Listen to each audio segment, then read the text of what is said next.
donde vamos a continuar con la lectura en el libro de Apocalipsis o de la revelación de Jesucristo. Como resumen, dijimos ya que el propósito de este libro hay tres propósitos: un propósito profético, uno pastoral y uno teológico. Cada uno de estos propósitos nos afecta a nosotros en nuestra vida cristiana y es muy bueno para nosotros, así como también para los que recibieron esta carta en el primer siglo, el estudiar, considerar, incluso leer y oír las palabras que están aquí escritas. Vamos a aprender acerca del futuro. Si es que consideramos estas verdades, vamos a aprender acerca de cómo debemos vivir nuestra vida cristiana a la luz de ese futuro, sobre la consolación que podemos recibir los creyentes y también los desafíos que tenemos en nuestra vida. Y por supuesto, desde el punto de vista teológico, el creyente se goza de ver las cosas que van a suceder pronto, como dice eh, en este libro, que deben suceder de forma inminente, como decíamos el martes pasado. No hay nada que detenga lo que tiene que acontecer, así que es un gozo también para el creyente aprender estas verdades.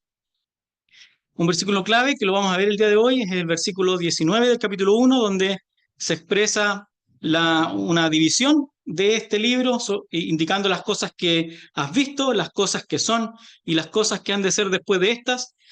Como lo vamos a ver, no vamos a resumir más sobre ese punto. Y el libro, el tema de este libro, dijimos el martes pasado, es Cristo y cómo Él se revela, y se revela de diferentes maneras. Por ejemplo, se revela, como vamos a ver hoy día, en una primera visión que ve Juan, y donde está en medio de las 7 iglesias, y luego hay una enseñanza dedicada a cada una de estas 7 iglesias, eso hasta el capítulo 3. Luego, entre el capítulo 4 y el capítulo 19, es cómo se revela Cristo en el universo, cómo Él va a desarrollar las verdades y los acontecimientos futuros. Y al final del libro, cómo Cristo se revela como el vencedor, como el conquistador de este mundo. Y posterior a eso y después del milenio está la consumación de los tiempos, cielos nuevos y tierra nueva, la revelación de Jesucristo en la consumación de los tiempos. Terminamos el martes pasado con este versículo, 3 títulos de nuestro Señor Jesucristo: yo soy el Alfa y la Omega, que refleja su completitud. Él es toda la verdad existente, expresada, está en Cristo, desde la A hasta la Z. Es el Señor Dios Todopoderoso. En Él está presente toda la plenitud de la deidad, y es, el que era y el que ha de venir, el eterno Dios. Ese es nuestro Señor. Vamos a leer el día de hoy la sección que está entre el versículo 9 y el 20. Les invito a abrir su Biblia entonces y vamos a leer. Está un poco pequeño ahí en la pantalla, así que léalo en su Biblia mejor. Está más grande en la Biblia que lo que alcanza a verse de verdad. Pero es que para que todo quedara en una página. Dice el versículo 9 de Apocalipsis capítulo 1. Yo, Juan, vuestro hermano, y copartícipe vuestro en la tribulación, en el reino y en la paciencia de Jesucristo, estaba en la isla llamada Patmos, por causa de la palabra de Dios y del testimonio, y el testimonio de Jesucristo. Yo estaba en el Espíritu, en el día del Señor, y oí detrás de mí una gran voz, como de trompeta, que decía: yo soy el Alfa y la Omega, el primero y el último. Escribe en un libro lo que ves, y envíalo a las 7 iglesias que están en Asia: a Éfeso, Esmirna, Pérgamo, Tiatira, Sardis, Filadelfia y la Odisea. Y me volví para ver la voz que hablaba conmigo. Y vuelto, vi 7 candeleros de oro, y en medio de los 7 candeleros a uno semejante al Hijo del Hombre, vestido de una ropa que llegaba hasta los pies, y ceñido por el pecho con un cinto de oro. Su cabeza y sus cabellos eran blancos, como blanca lana, como nieve, sus ojos como llama de fuego, y sus pies semejantes al bronce bruñido, refulgente como en un horno, y su voz como estruendo de muchas aguas. Tenía en su diestra 7 estrellas. De su boca salía una espada aguda de 2 filos, y su rostro era como el sol cuando resplandece en su fuerza.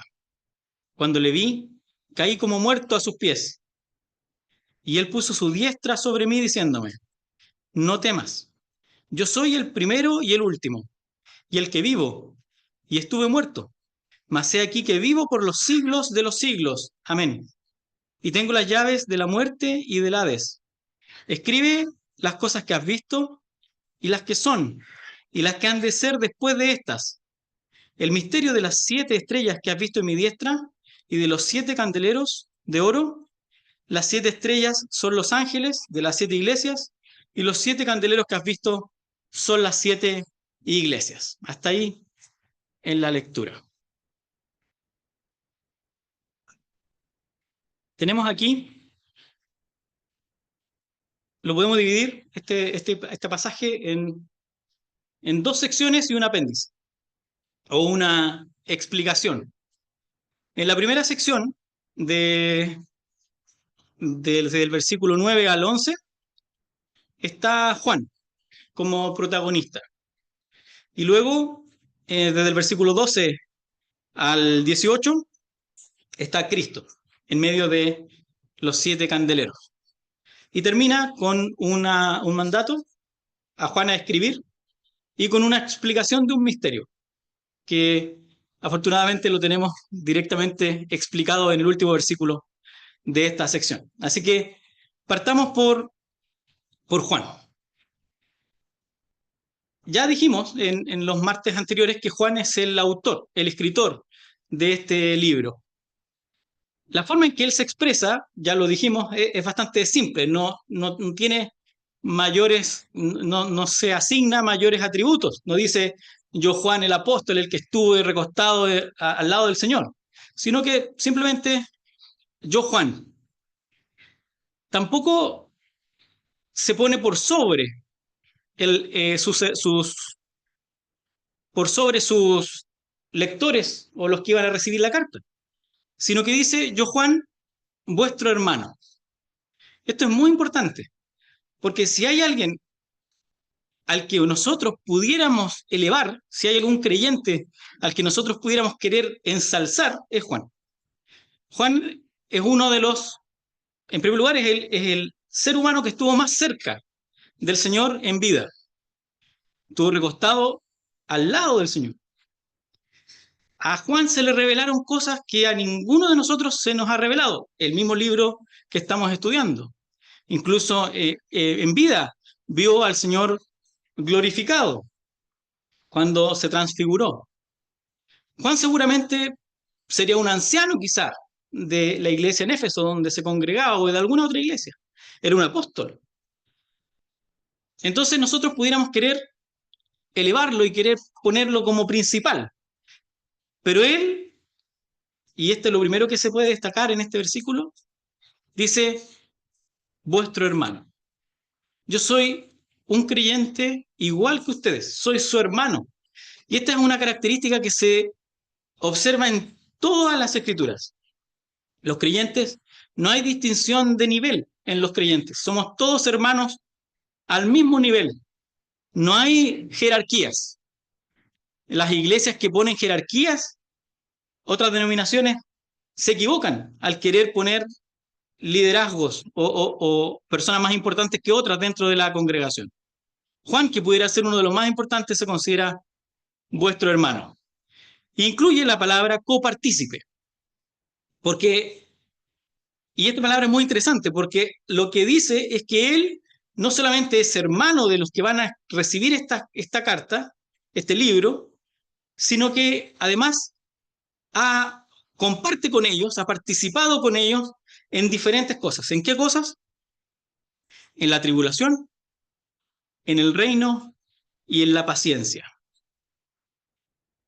Juan, lo vamos a ver porque vamos a mencionar que estaba preso en Patmos,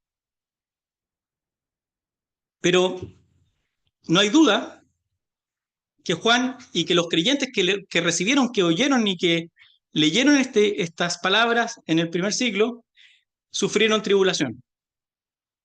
Mucho mayor tribulación o muy distinta que la que nosotros sufrimos hoy en día.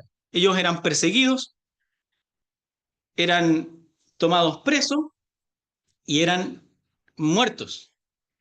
A los creyentes se les mataba por profesar ser creyentes, por decir que eran creyentes.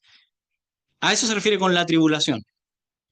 Juan, igual que los hermanos destinatarios de esta carta, que sus hermanos que iban a recibir esta carta, habían pasado por tribulación. Por eso que estas palabras son de consuelo, porque los que estaban en la misma condición que Juan, no eran solamente, y Juan les dice, ustedes no son solamente copartícipes conmigo en la tribulación, cosa que ellos podían haber experimentado, sino que también somos copartícipes en el reino. Tenemos un reino al que nos dirigimos, que el Señor va y está preparando para nosotros, donde también somos copartícipes. Somos copartícipes en la tribulación, es cierto, lo vivimos día a día probablemente, lo vivían ellos, pero también somos copartícipes en el reino. Y este reino es en Cristo. Si existe un reino, es porque Cristo nos abrió el camino y el paso a ese reino. Se debería entender en la sección de Jesucristo como en Jesucristo. Que Pablo, por ejemplo, muchas veces lo menciona como en Cristo y otros autores lo mencionan como en el Señor. Nosotros somos creyentes congregados en Concepción, pero estamos en Cristo, porque la cabeza es Cristo, los creyentes somos el cuerpo y todos juntos formamos una nueva unidad, que es Cristo con su iglesia, como lo vamos a ver hoy día de una manera muy gráfica. Cristo en medio, Cristo rodeado por los creyentes, siendo uno. Y si Cristo es el rey, nosotros tenemos un reino. Esto es glorioso para el creyente, porque pasamos de ser enemigos de este rey a ser parte del reino. Así que debemos gozarnos y debemos sentirnos muy contentos, debemos alegrarnos de tener participación en este reino. Y esta perspectiva de ser copartícipes en el reino, por supuesto, debería darnos, frente a las dificultades, paciencia. Por eso también es copartícipe Juan con sus hermanos en la paciencia. Paciencia para esperar el día en que, a pesar de las tribulaciones, vamos a llegar a estar con Él, con nuestro Señor, físicamente y le veremos cara a cara como cantaba. Entonces yo, Juan, igual que ustedes, mis hermanos, y habiendo experimentado lo mismo, estamos en Cristo. Esa es la presentación de Juan. Pero Juan también estaba en Patmos. Patmos es una islita que ahí se muestra con una flecha. Dentro de, no se alcanza a ver muy bien la imagen de la esquina, pero ahí está, se puede ver un poco Italia, Grecia, Turquía. Y Patmos es esa isla. Juan, con sus hermanos, era copartícipe en Cristo, pero estaba físicamente en esa oportunidad en Patmos. Y Patmos era una isla donde mandaban a los que querían desterrar. Juan probablemente era lo suficientemente importante para no haberlo matado de una vez. Por eso que lo mandaron a esta isla. Cuando había un creyente sin ningún valor político, lo más probable es que a ese lo hubiesen echado a las fieras o lo hubiesen matado sin ninguna preocupación. Pero cuando había alguien con cierta importancia, como probablemente lo era Juan, lo que se usaba no era matarlo, porque iba a provocar revuelo, iba a provocar algún conflicto político dentro de la sociedad, el matarlo. Entonces lo que se hacía con estas personas, enemigas, por supuesto, de de las autoridades, de los romanos en ese tiempo, era desterrarlos. Y Patmos era particularmente un lugar de destierro donde está Juan. Dice que está en esta isla que se llama Patmos por dos causas. Por causa de la palabra de Dios y del testimonio de Jesucristo. Ya vimos en el martes pasado sobre el testimonio de Jesucristo. Cristo es el que da testimonio de Dios. Es el testigo que muestra a Dios a toda la humanidad. Él vino a revelar a Dios.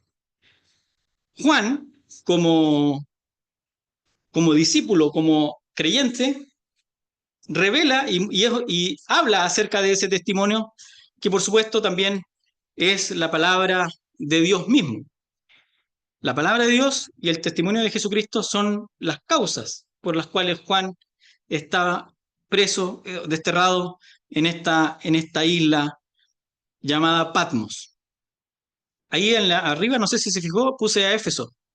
Después se va a ver más grande, pero está a una distancia relativamente cerca de Éfeso, que era como la ciudad de entrada a toda esta región de Asia.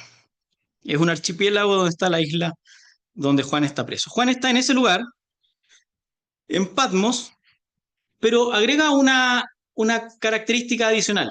Está en el espíritu.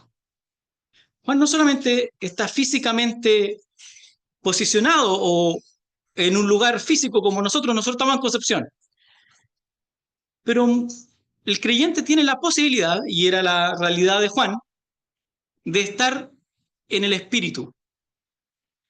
Nuestra fe y lo que nosotros somos es algo que va más allá de la carne, va más allá de este cuerpo que nosotros vemos, de nuestra cotidianidad diaria de levantarnos, ir a trabajar. Nuestra fe y lo que nosotros somos es algo espiritual. Estar en el espíritu es vivir en esa vida de la que hemos sido, a la que se nos ha abierto la puerta, que Cristo nos ha abierto. Pasar de estar muertos a tener vida. Esa vida es una vida espiritual. Juan está en el espíritu. Estaba, dice, en el espíritu en el día del Señor.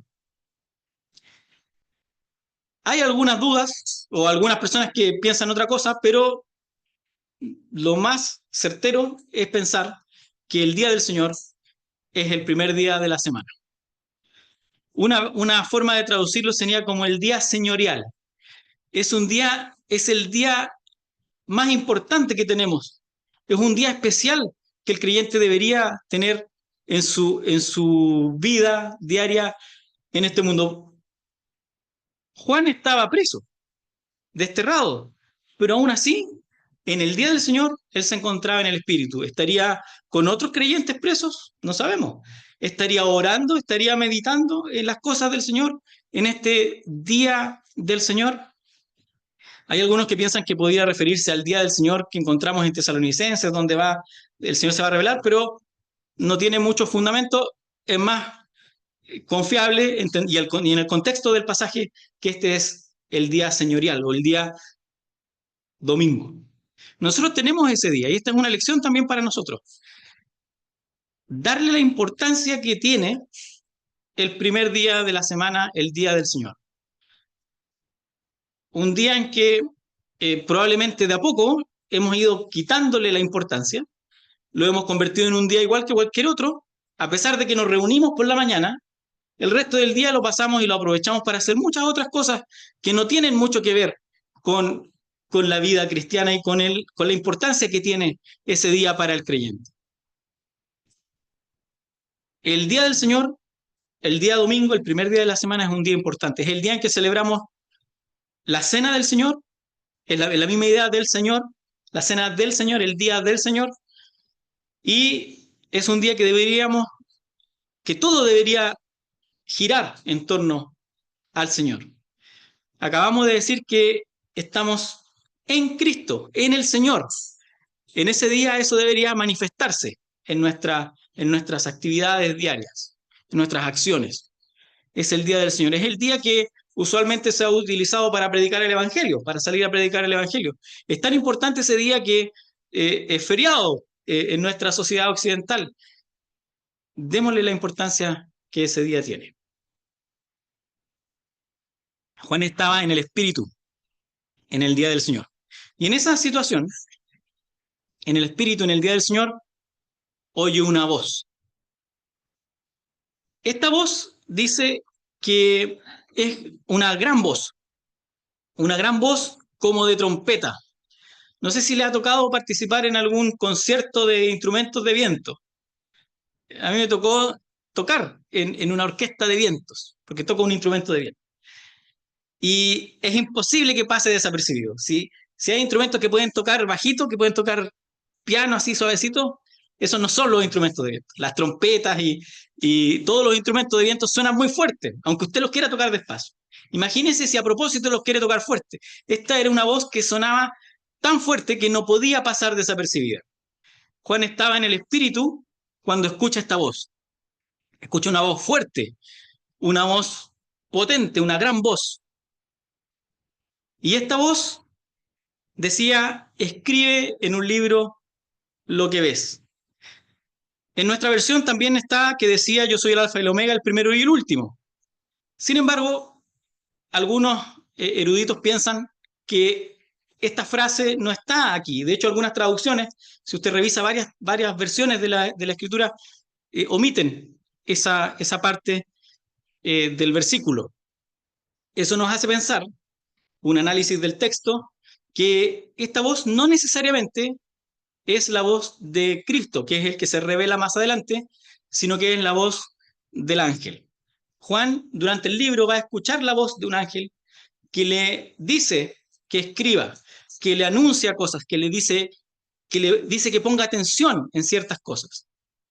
Si bien es cierto, si lo leemos como está en nuestra versión, no hay duda que es Cristo, porque él dice, yo soy, esa misma voz es la que dice, yo soy el alfa y el omega, pero si pensamos esa otra opción, como que todo concuerda un poco mejor en el contexto del pasaje, porque sería la voz del ángel, que es una voz de trompeta un poco distinta a la voz como estruendo de muchas aguas que viene a continuación, la que le llama la atención para que escriba. Sea cual sea la opción, Juan, de un momento a otro, estando en el espíritu, se sorprende.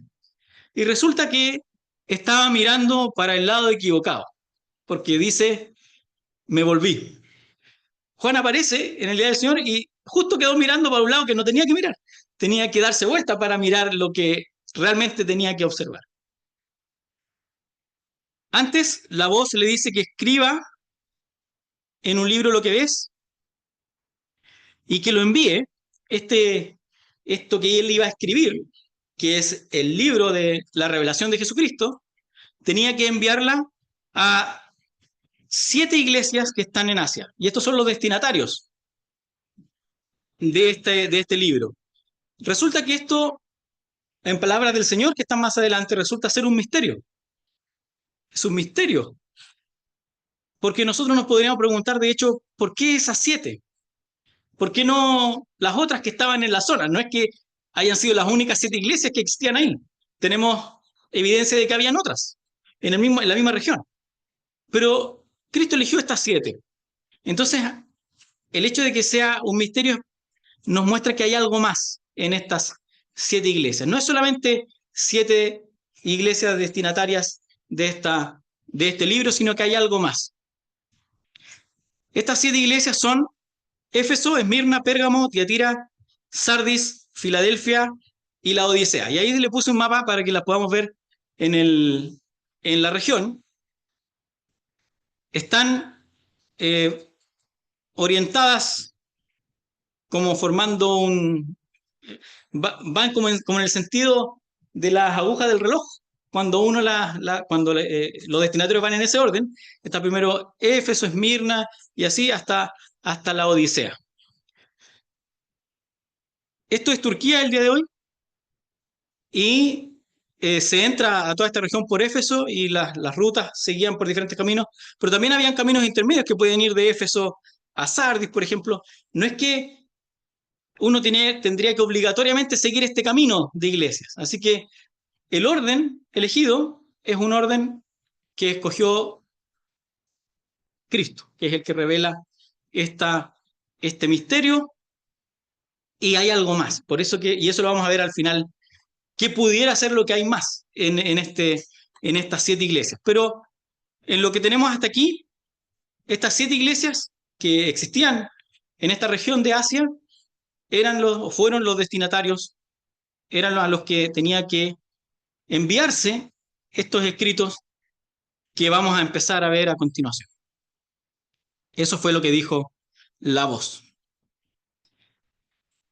Si vemos la forma en que Juan describe los acontecimientos, destaco ahí algunas cosas porque es muy gráfico. Él dice, oí, después dice, me volví, después dice, vi, y más abajo de nuevo dice, vi, y después describe que se cae, me caí, vi y caí como muerto. Esta descripción tan gráfica sorprende porque se supone que está en el espíritu, pero incluso estando en el espíritu, él puede tener estas capacidades de ver, de oír, de moverse, de caer a los pies del Hijo del Hombre, que es lo que vamos a ver a continuación. Una descripción muy gráfica de lo que viene a continuación, con muchos detalles. Y comienza con cuando escucha la voz y se da vuelta, se da vuelta porque estaba mirando para el lado equivocado, lo que ve son 7 candeleros de oro, que por ningún motivo son ese candelero que tiene 7 brazos, sino que es 7 individuales. No es que sea uno con 7 brazos. Son 7 candeleros individuales que en realidad son el lugar donde alguien usa para encender una lámpara, una luz. Algo que se usa para iluminar. Eso es un candelero o un portalámpara. Es lo que nosotros... es la herramienta que se tenía para colocar una luz. Esa sería la traducción más literal. 7 portalámparas, 7 candeleros, eran de oro. Esa sí es una característica. Estaban en círculo, no sabemos, lo que sí sabemos es que en medio de esos 7 candeleros está el Hijo del Hombre. Entonces la figura o la imagen que tiene Juan, la visión, porque esta es la primera visión que tiene Juan. Primero oyó la voz no la vio, solamente oyó esa voz de trompeta. La primera visión que tiene Juan es de 7 candeleros primero, y yo me imagino que como que se tuvo que refregar un poco los ojos y se dio cuenta que en medio de los candeleros estaba el Hijo del Hombre. Una forma muy interesante de describir a Cristo, porque Cristo en el Nuevo Testamento no es revelado en las epístolas como el Hijo del Hombre, es en los evangelios sí, pero no en la epístola es Cristo, es el Señor. Pero aquí está el Hijo del Hombre, el Hijo del Hombre. El Hijo del Hombre que está rodeado, o en medio más bien, porque no sabemos si están en círculo, pueden estar dispersos, de 7 candeleros que ya sabemos que son las iglesias, porque está revelado más adelante. Así que cada candelero es una iglesia. Y las iglesias somos nosotros. Alguna de estas iglesias podría ser la iglesia de Concepción, por ejemplo, si nosotros hubiésemos vivido en aquel tiempo y hubiésemos sido elegidos. Una de esas iglesias sería la iglesia de Concepción, que está con otras 6 iglesias en esta visión, y el Hijo del Hombre en medio. Está el Hijo del Hombre con un grupo de iglesias. El número 7 nos hace entender en la perfección de esta revelación, la completitud de la revelación. Es la iglesia la que está aquí. El Hijo del Hombre está en medio de ellos y es en realidad el que ilumina. Nosotros como creyentes, y eso lo aprendemos a través de la Escritura, no tenemos luz propia. La luz que podemos transmitir es la luz que recibimos porque Cristo nos ilumina. Somos llamados, las iglesias son llamadas aquí candeleros, y un candelero su función es iluminar. Pero ese candelero no podría ser candelero si es que no está el Hijo del Hombre en medio. Sin el Hijo del Hombre, el candelero no es candelero. Así que el verdadero candelero es el que está en medio, el Hijo del Hombre. Y cada candelero, cada iglesia que está alrededor, recibe la luz de el verdadero candelero para transmitirlo. ¿Y qué es lo que transmite? ¿Qué es lo que es la luz? Es el testimonio. Lo que se transmite y esa luz que ilumina a todo hombre es el testimonio de Jesucristo, la revelación de Jesucristo. ¿Qué necesita el mundo que está en tinieblas? Necesita luz, necesita que se le muestre quién es este Hijo del Hombre, quién es Cristo. Nosotros los creyentes ya hemos sido iluminados, ya pasamos de estar ciegos a tener vista. Esa ya es nuestra condición de poder ver las cosas espirituales. Ya podemos estar en el Espíritu. Pero hay muchos que están ciegos y necesitan ver, necesitan ser iluminados. La imagen pareciera ser una imagen nocturna porque después aparecen estrellas. Así que es una imagen nocturna. Si pensamos estamos en la oscuridad de este mundo, el Señor ya se fue, estamos en la noche, viene un momento en que va a volver el Señor y va a volver la luz, pero mientras tanto estamos nosotros como candeleros, la iglesia iluminando con la luz de Cristo, el verdadero candelero. El oro, el hecho que sean de oro, siempre que encontramos el oro y las características, por ejemplo, en el tabernáculo, acerca del oro, habla de la calidad, de la pureza que refleja siempre a Dios.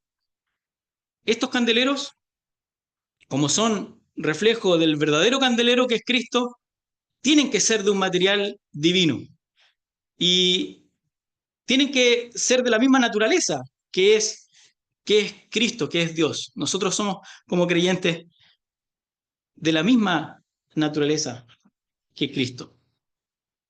Y el hecho de que sean candeleros y que en ese tiempo se usaban con aceite para que iluminaran, también nos hace una referencia, aunque no es explícita, pero podemos aplicarlo a que está también el Espíritu Santo involucrado. Y si hay alguna forma en que este candelero encienda, es porque tiene que estar lleno de aceite, porque si no está lleno de aceite, el candelero igual se apaga. Juan estaba en el Espíritu. Los candeleros para que prendan, para que iluminen, también tienen que estar en el Espíritu. Si no, no hay iluminación. Cada candelero, como decíamos, es una unidad individual y el responsable, y cada candelero es responsable de cómo ilumina. De hecho, todo el resto del capítulo 2 y 3 va a ser un juicio o un escrutinio del Hijo del Hombre a cada uno de estos candeleros. Vamos a ver que el Hijo del Hombre es como que si pasara revista por cada candelero y viera cómo está iluminando. Eso es lo que tenemos en el resto del capítulo, en el capítulo 2 y en el capítulo 3. Les llama la atención a algunos candeleros en algunas cosas, motiva a la acción a los creyentes de las iglesias a que actúen, a que hagan cosas, y también advierte a estas iglesias en muchos aspectos. Así que hay una responsabilidad también de nosotros como creyentes en lo que hacemos. Y la visión de Juan, de que está el Hijo del Hombre en medio de estas iglesias, es una visión que nos debería hacer reflexionar, porque no es algo, uno lo ve como algo bueno, algo lindo, que esté el Hijo del Hombre, pero cuando veamos cómo se revela, con ojos como llama de fuego, con la espada que sale de su boca, eh, es para caer como muerto y para tener miedo, para tener temor. El Hijo del Hombre se revela en este libro de Apocalipsis como un sacerdote, aquí en medio de las iglesias, como un cordero. Lo vamos a ver seguramente más adelante, capítulo 4, que está en medio y que toma el libro y abre los sellos, como el verbo en los últimos capítulos de este pasaje, de este libro. Algunas características del Hijo del Hombre. Lo primero es que dice que es como, eso llama la atención. Dice, a uno semejante, o como el Hijo del Hombre. Hace pensar en cuando Nabucodonosor vio en medio de los amigos de Daniel a uno que estaba ahí, es como la misma idea, como que se parece, semejante. Juan no va a tener dudas de que es el Hijo del Hombre, pero está con un aspecto completamente distinto a como se le vio al Hijo del Hombre aquí en la tierra. Por eso es tan importante que sea el Hijo del Hombre, porque es el mismo hombre, hombre glorificado, el el que Juan vio cuando estuvo con él. Pero ahora está de una manera completamente distinta. Es, es el verdadero hombre que Dios quería que el hombre fuese. Nosotros caímos y no pudimos ser ese hombre que Dios quería que fuéramos. Tuvo que venir Cristo para poder ser ese hombre. El hombre que Dios quería, como Dios quería que el hombre fuese. Él está vestido de una ropa que le llega hasta los pies, da la idea de una túnica, una ropa que se usaba o que usaban los sacerdotes, y es impactante ver que el Señor que estuvo vestido con pañales cuando nació, que después usó una túnica que no tenía costura, que después eh, y que ahora lo veamos con esta ropa que llegaba hasta sus pies gloriosa, sin igual. Aquí tenemos al Hijo del Hombre con la autoridad de uno que está en medio de las iglesias y que puede juzgar. Y lo más interesante es que a los que está juzgando aquí no son a los que van a irse o no en el gran trono blanco al lago de fuego. Aquí está en medio de las iglesias. Está en medio de las iglesias con esa actitud de un sacerdote, con esa posición de un sacerdote que también tiene estas características de juez. Es el sacerdote juez dispuesto a escudriñar, y esto es para que lo tomemos como un llamado de atención, dispuesto a escudriñar a cada una de las iglesias y a cada uno de los creyentes, por supuesto, que está en en esas iglesias. ¿Cómo se describe? Hay 7 características de... no tenemos en la escritura figuras tan detalladas de cómo se ve Cristo, pero aquí sí. Tenemos sobre la cabeza, los ojos, los pies, su voz, su mano derecha, su boca, su rostro, una completa descripción. Vamos punto por punto. Su cabeza. Su cabeza y sus cabellos eran blancos como la lana, como la nieve. Da la idea y nos hace pensar en ese anciano de días. Pero no necesariamente es alguien viejo, sino que es alguien que tiene la madurez y la experiencia. Él pasó por todo lo que las iglesias y los creyentes en esa iglesia pudieran pasar. Si algún creyente está experimentando tribulación, como Juan, copartícipe con ellos, el Señor, este sacerdote juez, también lo experimentó. Si tú hoy día estás pasando por algún dolor, tienes que saber que nuestro Señor también puede estar consciente y haber experimentado lo que tú estás experimentando. Tiene la experiencia y tiene la madurez y la sabiduría para poder ser un juez infalible. Eso nos muestra una cabeza con los cabellos blancos, como la lana, como la nieve, algo que resplandece. Cuando no sé si le ha tocado ir a la nieve, que tiene que ponerse gafas porque no puede ver de lo fuerte que es ese blanco. Hasta ahí como que no nos preocupamos tanto, pero cuando pasamos al siguiente punto, cuando vemos unos ojos como llama de fuego, ahí sí cada creyente debería caer como muerto. Son esa misma mirada, es el Hijo del Hombre, esa mirada que que buscó a Natanael y que le reveló lo que él estaba haciendo. Que hasta el apóstol más fuerte tuvo que doblegarse ante esos ojos. Nadie puede engañarlo. Él es el hijo, ese hombre, el hijo del hombre, el que está viendo Juan, no puede ser engañado. Ningún creyente va a poder hacer pasar algo que no sea verdad frente a este sacerdote juez que está en medio. Vamos a verlo cuando le habla a las iglesias.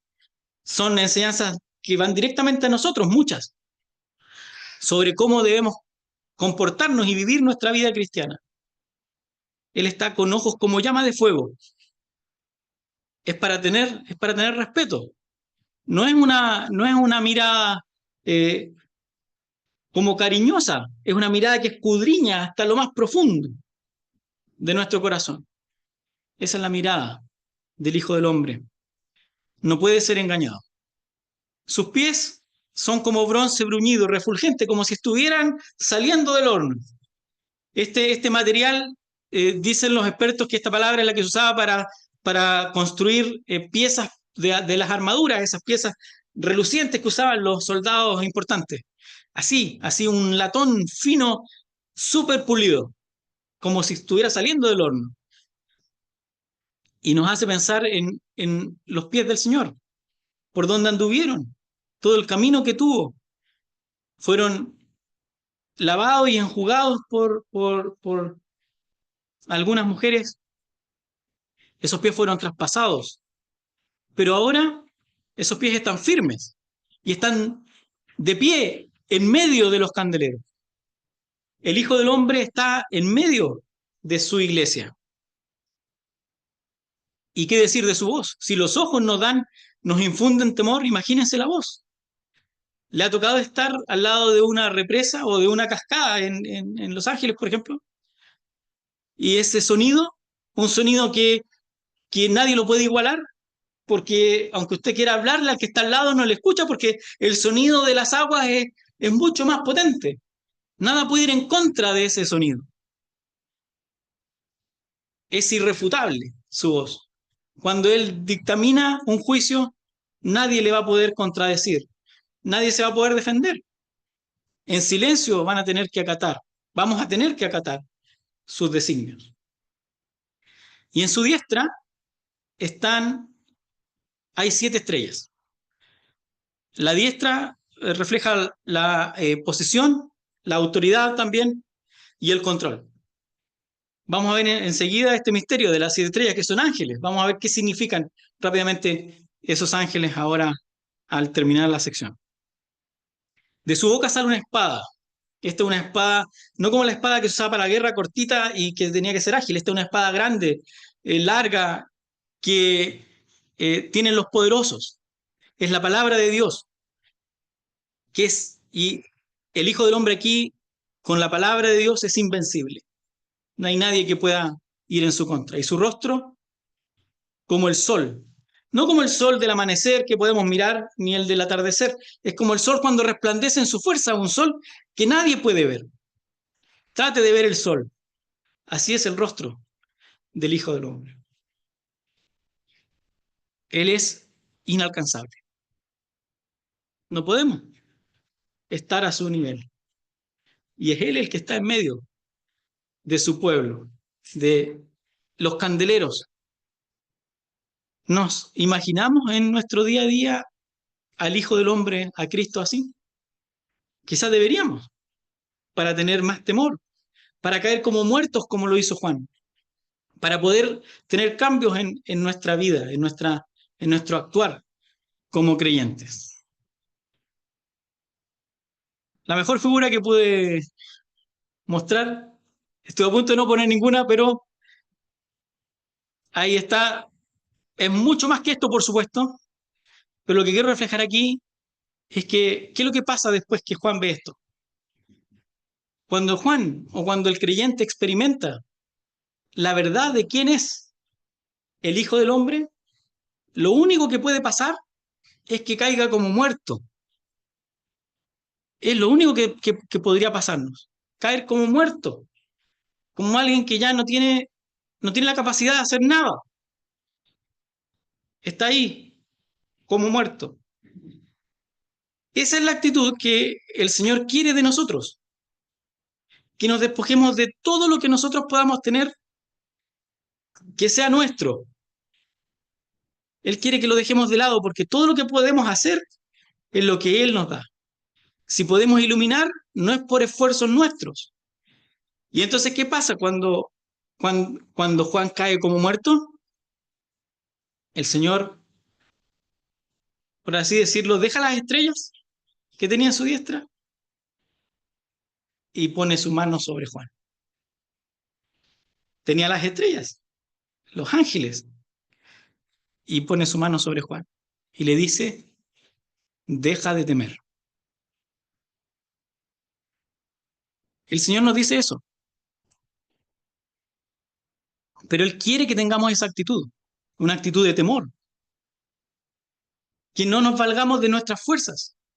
Y el Señor va a ir donde nosotros, nos va a poner su diestra y nos va a decir, no temas. ¿Y por qué no voy a temer? Dirá algún creyente. ¿Por qué no voy a temer si mira, estoy en tribulación? Me están persiguiendo, tengo problemas, estoy enfermo. Y el mismo Señor les da 4 razones para que no teman. La primera es que no temas porque yo soy el primero y el último. Yo soy el eterno. Y no solamente he vivido desde antes de la fundación del mundo y voy a vivir eternamente, sino que soy el que vivo, pero que estuve muerto. ¿Estás sufriendo algo? ¿Algo grande quizá? El Señor estuvo muerto. Él sufrió lo más grande que podía sufrir alguien.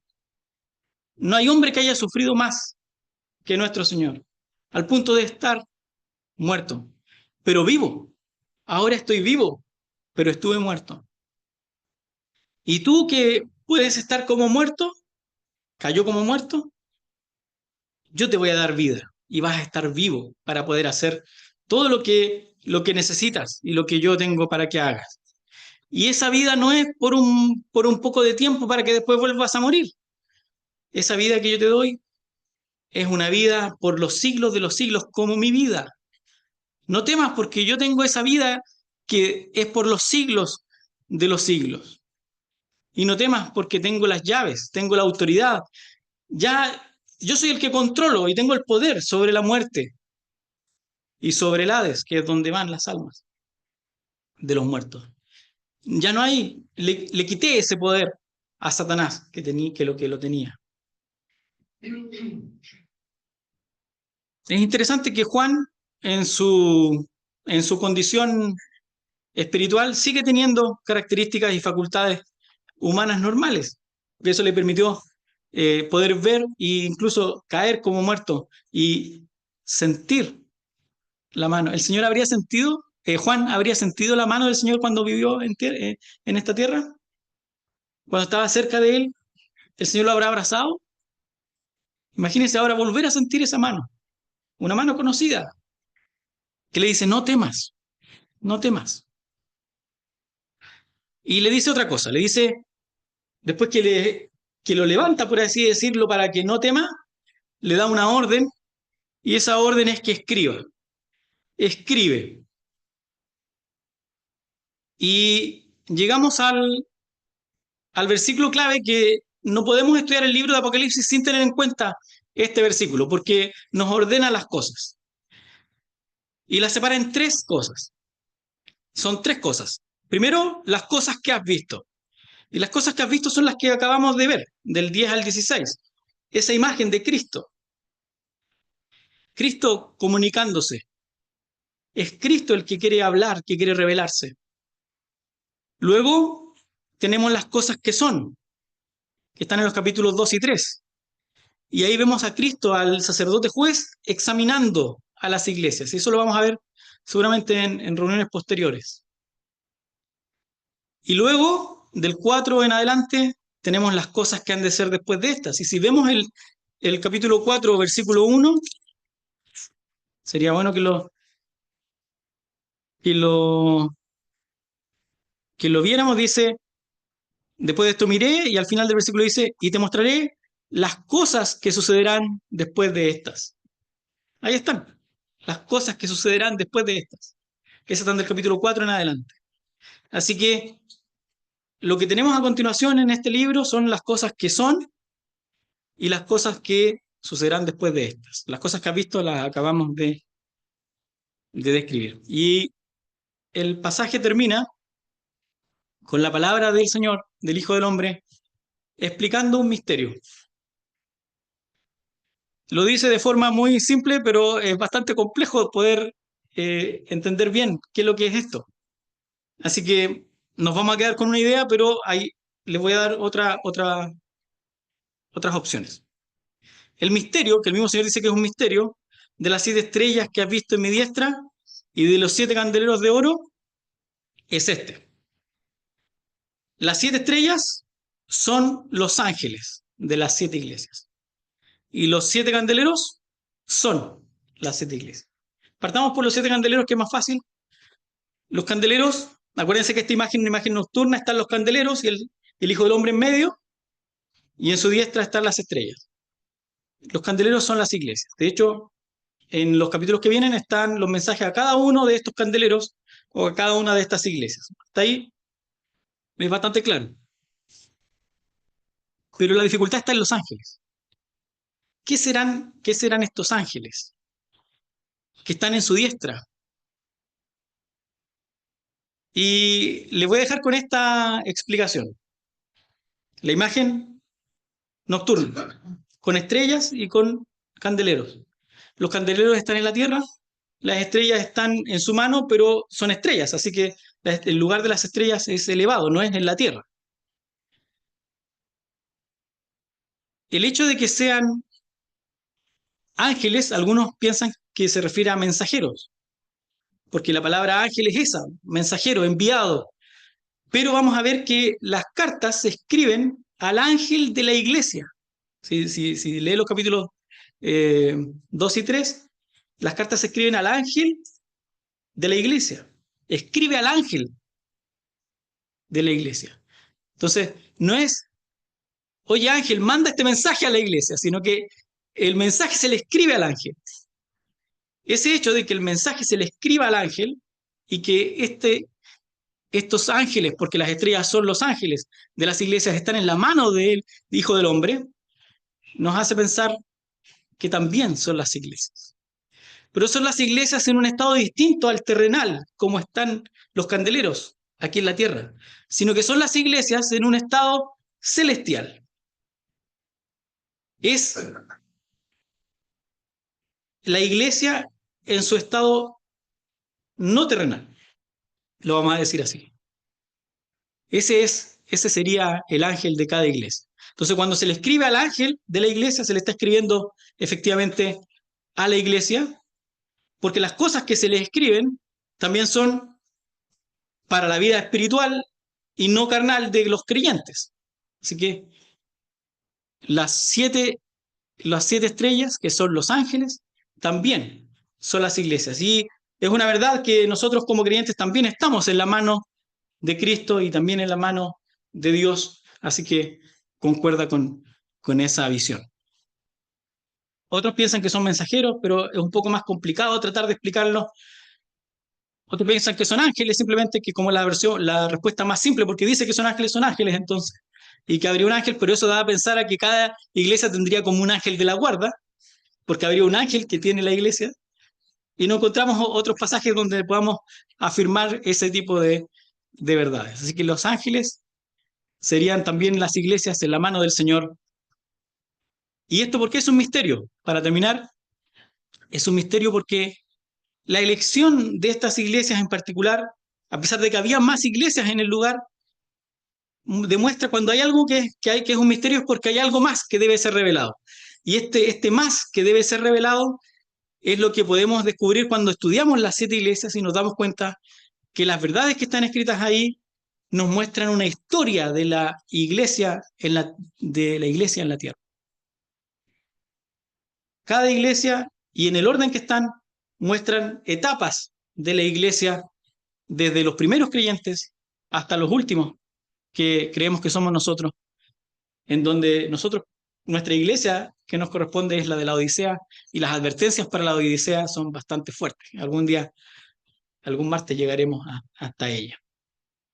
Que el Señor nos ayude a apreciar esta imagen de Cristo, del Hijo del Hombre, glorificado, que nos dé gozo y que podamos también sentir el temor que sintió Juan de caer como muerto, para que el Señor ponga su mano sobre nosotros y nos haga actuar como Él lo quiere. Vamos a orar para terminar.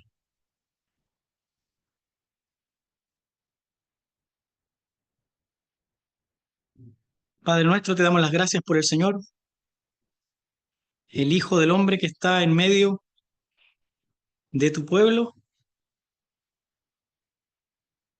Él habita